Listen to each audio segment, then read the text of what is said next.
Hi students, welcome to RC Reddy IAS study circle.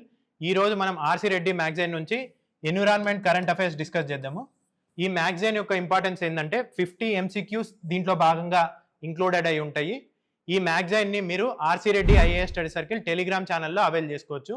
Telegram channel link డిస్క్రిప్షన్లో ఉంటుంది. ఇప్పుడు first topic, union budget 2026-2027లో carbon capture utilization and స్టోరేజ్కి 20,000 crores కేటాయించడం జరిగింది. ఈ carbon capture utilization and storage ఏం చేస్తుందంటే, సో లార్జ్ పాయింట్ సోర్సెస్ నుంచి, సో పవర్ ప్లాంట్స్ నుంచి, సో ఇండస్ట్రియల్ ఫెసిలిటీస్ నుంచి రిలీజ్ అయ్యే కార్బన్ డైఆక్సైడ్ని ఇది క్యాప్చర్ చేస్తూ దీన్ని యూటిలైజ్ చేసుకుంటుంది. యూటిలైజ్ చేసుకోవడం అంటే different applications, so carbon dioxide use చేసి డ్రై ఐస్ని ప్రొడ్యూస్ చేయడం, సో ఇట్లాంటి డిఫరెంట్ అప్లికేషన్స్ ఉంటాయి. దానికి యూజ్ చేసుకోవడం జరుగుతుంది. ఒకవేళ లేకుంటే స్టోరేజ్ చేసుకోవడం కూడా జరుగుతుంది. సో డీప్ జియోలాజికల్ ఫార్మేషన్స్లో ఈ కార్బన్ డైఆక్సైడ్ని స్టోర్ చేసుకోవడం కూడా జరుగుతుంది. సో దానికోసం 20,000 crores ఈ బడ్జెట్లో కేటాయించడం జరిగింది. సో కొన్నిసార్లు ఏమవుతుందంటే మనకు చాలా మటుకు మనము ఎక్కడైతే పాసిబుల్లో అక్కడ మిటిగేట్ చేయడమే జరుగుతుంది, అంటే కార్బన్ డైఆక్సైడ్ని ప్రొడ్యూస్ చేయకుండా ఉండడమే జరుగుతుంది. కానీ కొన్ని areas hard to abide industries ఉంటాయి. Hard to abide industries, for example ఇప్పుడు మనకు ఐరన్ అండ్ స్టీల్ ఇండస్ట్రీస్లో ఇక్కడ సో రెన్యూబుల్ ఎనర్జీ యూజ్ చేయడం కానీ, so carbon dioxide reduction use చేసే టెక్నాలజీస్ని ఎక్కువ యూజ్ చేయడం కష్టమైపోతుంది. సో అట్లాంటి ఏరియాస్లో, అట్లాంటి ఇండస్ట్రీస్లో మనము ఈ carbon capture utilization and storage సిస్టమ్స్ని యూజ్ చేసుకోవచ్చు. ఇప్పుడు సెకండ్ టాపిక్, ప్రతి ఇయర్ February 2 మనం వరల్డ్ వెట్లాండ్స్ డేగా సెలబ్రేట్ చేసుకోవడం జరుగుతుంది. ఎందుకు సెలబ్రేట్ చేసుకుంటున్నామంటే రామ్సార్ కన్వెన్షన్ని ఇక్కడ February 2 అడాప్ట్ చేసుకోవడం జరిగింది. సో రామ్సార్ కన్వెన్షన్ దేని గురించి డీల్ చేస్తుందంటే, it is only convention which is dealing about specific ecosystem. So specific ecosystem గురించి డీల్ చేసే ఏకైక కన్వెన్షన్. సో స్పెసిఫిక్ ఎకోసిస్టమ్ అంటే ఇక్కడ వెట్లాండ్స్.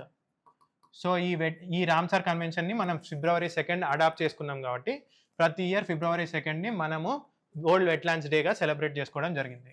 సో ప్రతి ఇయర్ సెలబ్రేట్ చేసుకుంటున్నప్పుడు ప్రతి ఇయర్ ఏదో ఒక థీమ్ ఉంటుంది ఈ వరల్డ్ వెట్లాండ్స్ డేకి.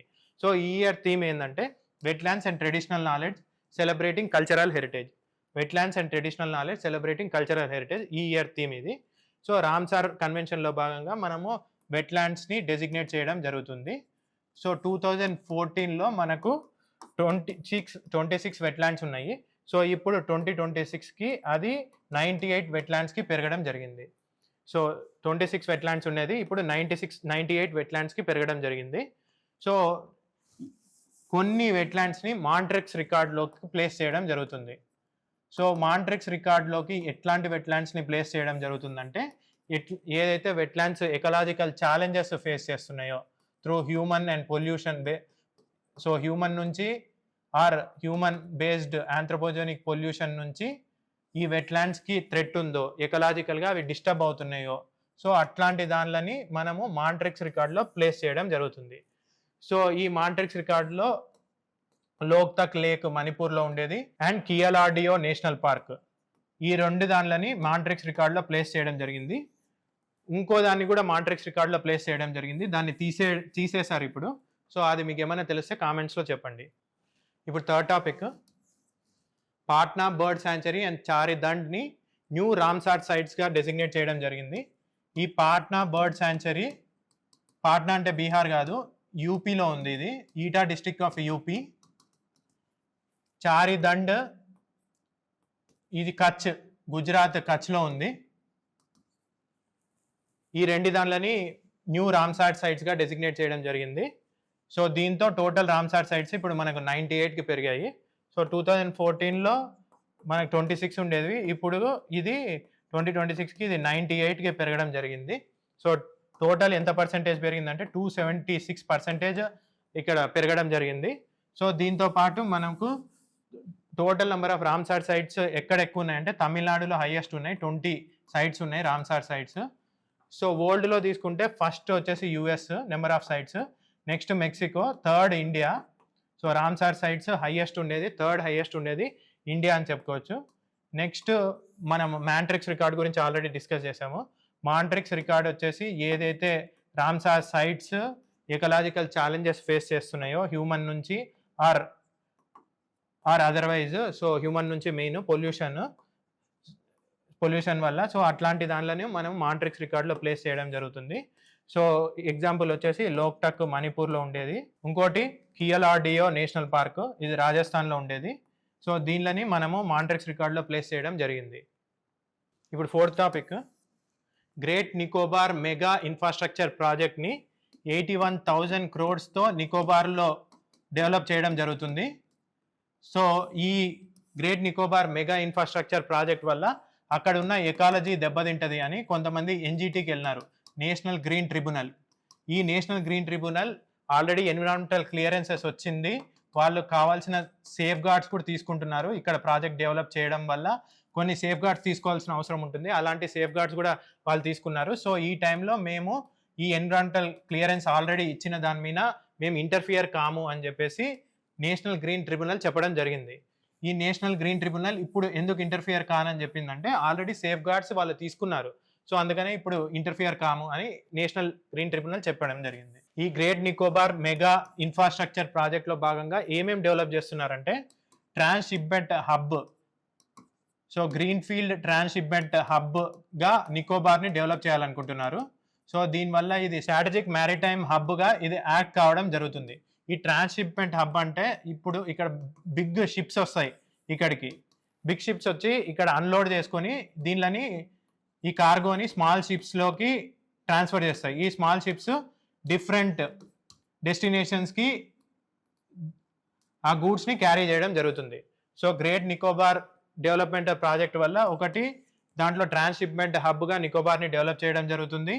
ఇంకోటి green field international airport. So transshipment హబ్ని ఎక్కడ డెవలప్ చేస్తున్నారంటే గలతియా బేలో ట్రాన్స్షిప్మెంట్ హబ్ని డెవలప్ చేయడం జరుగుతుంది. సో దాంతోపాటు ఇంకా గ్రీన్ ఫీల్డ్ ఇంటర్నేషనల్ ఎయిర్పోర్ట్ని డెవలప్ చేయడం జరుగుతుంది. ఇంకా గ్రీన్ ఫీల్డ్ టౌన్షిప్స్ డెవలప్ చేయడం జరుగుతుంది. ఇంకా solar facilities, so solar facilities కూడా ఇక్కడ డెవలప్ చేయడం జరుగుతుంది, అంటే సోలార్ ప్లాంట్ని కూడా ఎస్టాబ్లిష్ చేయడం జరుగుతుంది. సో ఇది great Nicobar mega infrastructure project వల్ల transshipment hub, international airport as well as township and solar facilities ఇవన్నీ దీంట్లో భాగంగా డెవలప్ చేయడం జరుగుతుంది.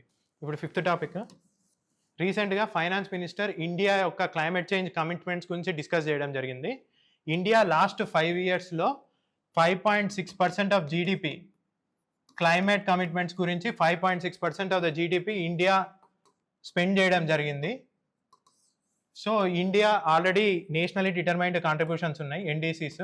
ప్యారిస్ అగ్రిమెంట్లో భాగంగా మనం నెగోషియేట్ చేయడం జరిగింది. Paris agreement which is negotiated under UNFCCC, so United nations framework convention on climate change. దీంట్లో భాగంగా మనము ప్రతి ఒక్క కంట్రీస్ వాళ్ళంతకు వాళ్ళు వాలంటరీగా సెల్ఫ్ డిక్లేర్డ్ గోల్స్, టార్గెట్స్ పెట్టుకోవడం జరిగింది. దానిలో ఏమంటారంటే నేషనలీ డిటర్మైన్డ్ కాంట్రిబ్యూషన్స్ అంటారు. దీంట్లో భాగంగా ఇండియా కొన్ని కమిట్మెంట్స్ పెట్టుకోవడం జరిగింది. బై 2030 మేము ఇవి అచీవ్ చేస్తామని చెప్పేసి. ఒకటి ఏంటంటే ఎమిషన్ ఇంటెన్సిటీ రిడక్షన్.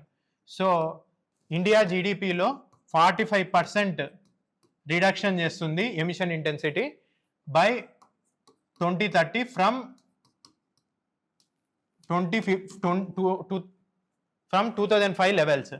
సో 2005 లెవెల్స్లో ఎంతైతే ఎమిషన్ ఇంటెన్సిటీ ఇండియాలో ఉందో దానికంటే 45% మేము ఎమిషన్ని తగ్గిస్తాము బై 2030 అనే ఒక commitment as a part of nationally determined contributions పెట్టుకుంది. నెక్స్ట్ ఇంకా ఏం కమిట్మెంట్స్ పెట్టుకుందంటే ఫాజిల్ ఫ్యూయల్స్.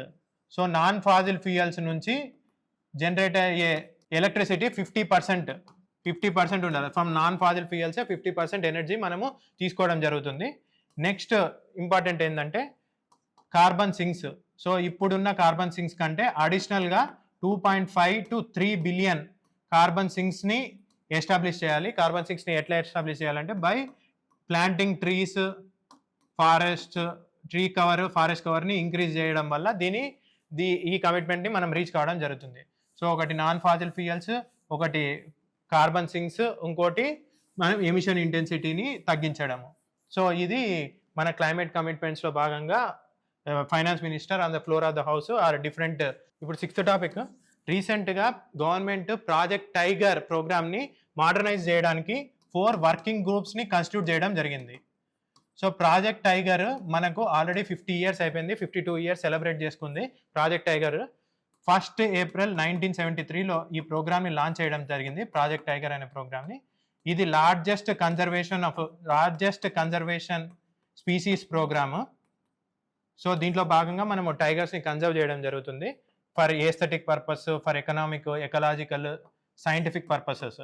సో ఈ టైగర్ని మనం కన్జర్వ్ చేయడం జరుగుతుంది, దాని న్యాచురల్ హ్యాబిటాట్లోనే మన టైగర్ కన్జర్వేషన్ అనేది చేయడం జరుగుతుంది. సో ఈ టైగర్ కన్జర్వేషన్ కోసం మనము 1973లో ప్రాజెక్ట్ టైగర్ తెచ్చాం కదా, ఇది సెంట్రల్లీ స్పాన్సర్డ్ ప్రోగ్రాము. ఇది ఎక్కడ లాంచ్ చేశారంటే Jim Corbett national park. So ఎక్కడ లాంచ్ చేశారంటే ఇది జిమ్ కార్బెట్ నేషనల్ పార్క్, ఉత్తరాఖండ్లో దీన్ని లాంచ్ చేయడం జరిగింది. సో దీంతో పాటు మనకు ఎన్టీసీఏ అని ఉంది, so national tiger conservation authority. దీన్ని 2005లో దీన్ని కాన్స్టిట్యూట్ చేయడం జరిగింది. ఇది ఆపరేషనలైజ్ అయింది 2006 నుంచి. దీన్ని ఏ యాక్ట్ కింద దీన్ని ఎస్టాబ్లిష్ చేసినారంటే వైల్డ్ లైఫ్ ప్రొటెక్షన్ యాక్ట్ కింద దీన్ని ఎస్టాబ్లిష్ చేయడం జరిగింది. సో ఈ ప్రాజెక్ట్ టైగర్ని మోడర్నైజ్ చేయడానికి, రివ్యూ చేయడానికి 4 వర్కింగ్ గ్రూప్స్ని ఇప్పుడు కాన్స్టిట్యూట్ చేయడం జరిగింది. ఇప్పుడు 7th టాపిక్, రీసెంట్గా నేషనల్ గ్రీన్ ట్రిబ్యునల్ సూ అనే రివర్ని యూపీ అఫీషియల్ రికార్డ్స్లో దీన్ని డ్రైన్గా డెసిగ్నేట్ చేయడం జరిగింది. కానీ ఎన్జిటి ఇప్పుడు ఏం చెప్పిందంటే దీన్ని రివర్గానే మీరు డెసిగ్నేట్ చేయండి. ఈ డ్రైన్గా డెసిగ్నేట్ చేయడం వల్ల ఇక్కడ కన్స్ట్రక్షన్ యాక్టివిటీస్ ఇవన్నీ చేసుకోవడం జరుగుతుంది. సో ఇప్పుడు ఏంటంటే ఈ సూవ్ రివర్ని రివర్గానే మీరు అఫీషియల్ రికార్డ్స్లో రికార్డ్ చేయమని చెప్పింది. ఈ సూవ్ రివర్ రాప్తి ఒక ట్రిబ్యూటరీ, ఇది బలరాంపూర్ డిస్టిక్ యూపీలో ఉంటుంది. సో అందుకనే దీన్ని రివర్గానే డెసిగ్నేట్ చేయమని చెప్పారు. సో ఈ ఎన్జిటి గురించి మనం చూస్తే ఆల్రెడీ ఎన్జిటి గురించి మనం డిస్కస్ చేసాము. సో ఎన్జిటి ఇది expeditious clearances of cases related to environment. So ఎక్స్పిడిషియస్గా ఈ ఎన్విరాన్మెంటల్ కేసెస్ గురించి డీల్ చేయడానికి ఎన్జిటి అనేది కాన్స్టిట్యూట్ చేయడం జరిగింది. ఈ ఎన్జిటిని ఒక యాక్ట్గా, ఎన్జిటి యాక్ట్ 2009, ఇది 2010 నుంచి దీని వర్కింగ్ స్టార్ట్ కావడం జరిగింది. సో ఈ ఎన్జిటి ఏ యాక్ట్స్ని డీల్ చేస్తుందంటే, so air prevention and control of pollution act, water prevention and control of pollution act, ఇంకోటి biodiversity act 2002, forest conservation act, environment protection act. So ఇవన్నీ డీల్ చేస్తుంది ఈ ఎన్జిటి. సో ఏ డీల్ చేయదు అంటే ఇది వెరీ ఇంపార్టెంట్, ఇది different ఎగ్జామ్స్లో దీన్ని క్వశ్చన్గా అడిగినారు. ఎన్జిటి ఏ యాక్ట్స్ని డీల్ చేయదు అంటే wild life protection act and Indian forest act, దీని గురించి ఎన్జిటి డీల్ చేయదు. సో మిగతా యాక్ట్స్ గురించి ఎన్జిటి డీల్ చేయడం జరుగుతుంది. సో ఈ ఎన్జిటి ఎక్స్పిడిషియస్గా ఎన్విరాన్మెంటల్ కేసెస్ డీల్ చేస్తుంది. సో దీని టైం లిమిట్ వచ్చేసి వితిన్ 6 monthsలో ఫైల్ చేసిన వితిన్ 6 monthsలో ఇది కేసెస్ డిస్పోజ్ ఆఫ్ చేస్తుంది. సో అపీల్, దీని ఎన్జిటి మీద అపీల్ ఉంటుంది, సుప్రీంకోర్టులోనే అపీల్ చేసుకోవచ్చు. వితిన్ 90 daysలోనే దీన్ని అపీల్ చేయాల్సి ఉంటుంది.